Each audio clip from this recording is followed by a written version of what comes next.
अब माता जी ने आपके पास मेरे भाई राहुल जी को भेजा है। इस चुनाव में राहुल जी आपके उम्मीदवार हैं।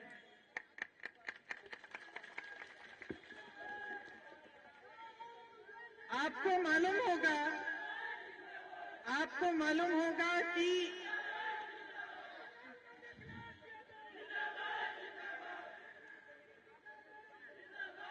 अब सुन लो शिवम, आपको मालूम होगा कि राहुल जी ने कितना संघर्ष किया है। राजनीति में अगर हमारे देश में एक ऐसे इंसान हैं जिनके खिलाफ जो पूरी भाजपा की मशीनरी है, हर तरह के गलत बातें, हर तरह के झूठ उन्होंने फैलाए, कैसे कैसे आक्रमण किए, उनको संसद से निकाल दिया गया, उनको घर से निकाल दिया गया, ये सब काम उन्होंने किए, लेकिन राहुल जी पीछे हटे नहीं। ये उनका चरित्र है कि जब वो अन्याय होते हुए देखते हैं तो न्याय की लड़ाई लड़ते हैं और उससे एकदम पीछे हटते नहीं हैं। इसीलिए 4000 किलोमीटर राहुल जी कन्याकुमारी से कश्मीर तक पैदल चले और फिर उसके बाद मणिपुर से लेकर मुंबई तक उन्होंने यात्रा की। और ये यात्रा क्या थी, चाहे वो पैदल यात्रा थी, चाहे वो मणिपुर से मुंबई वाली जो उन्होंने जीप में यात्रा की, ये यात्रा क्या थी?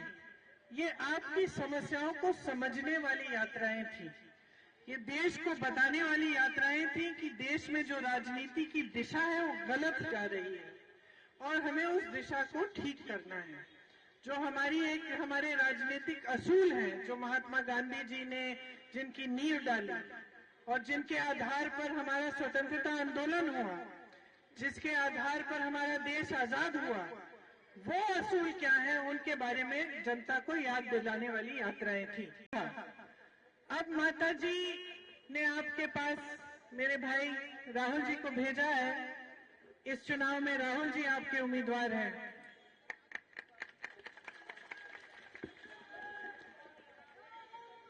आपको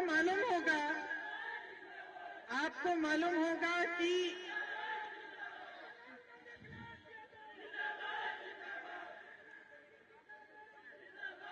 अब सुन लो शिवम, आपको मालूम होगा कि राहुल जी ने कितना संघर्ष किया है। राजनीति में अगर हमारे देश में एक ऐसे इंसान हैं जिनके खिलाफ जो पूरी भाजपा की मशीनरी है, हर तरह के गलत बातें, हर तरह के झूठ उन्होंने फैलाए, कैसे कैसे आक्रमण किए, उनको संसद से निकाल दिया गया, उनको घर से निकाल दिया गया, ये सब काम उन्होंने किए, लेकिन राहुल जी पीछे हटे नहीं। ये उनका चरित्र है कि जब वो अन्याय होते हुए देखते हैं तो न्याय की लड़ाई लड़ते हैं और उससे एकदम पीछे हटते नहीं हैं। इसीलिए 4000 किलोमीटर राहुल जी कन्याकुमारी से कश्मीर तक पैदल चले और फिर उसके बाद मणिपुर से लेकर मुंबई तक उन्होंने यात्रा की। और ये यात्रा क्या थी, चाहे वो पैदल यात्रा थी, चाहे वो मणिपुर से मुंबई वाली जो उन्होंने जीप में यात्रा की, ये यात्रा क्या थी? ये आपकी समस्याओं को समझने वाली यात्राएं थी। ये देश को बताने वाली यात्राएं थी कि देश में जो राजनीति की दिशा है वो गलत जा रही है और हमें उस दिशा को ठीक करना है। जो हमारे राजनीतिक असूल हैं, जो महात्मा गांधी जी ने जिनकी नींव डाली और जिनके आधार पर हमारा स्वतंत्रता आंदोलन हुआ, जिसके आधार पर हमारा देश आजाद हुआ, वो असूल क्या है, उनके बारे में जनता को याद दिलाने वाली यात्राएं थी।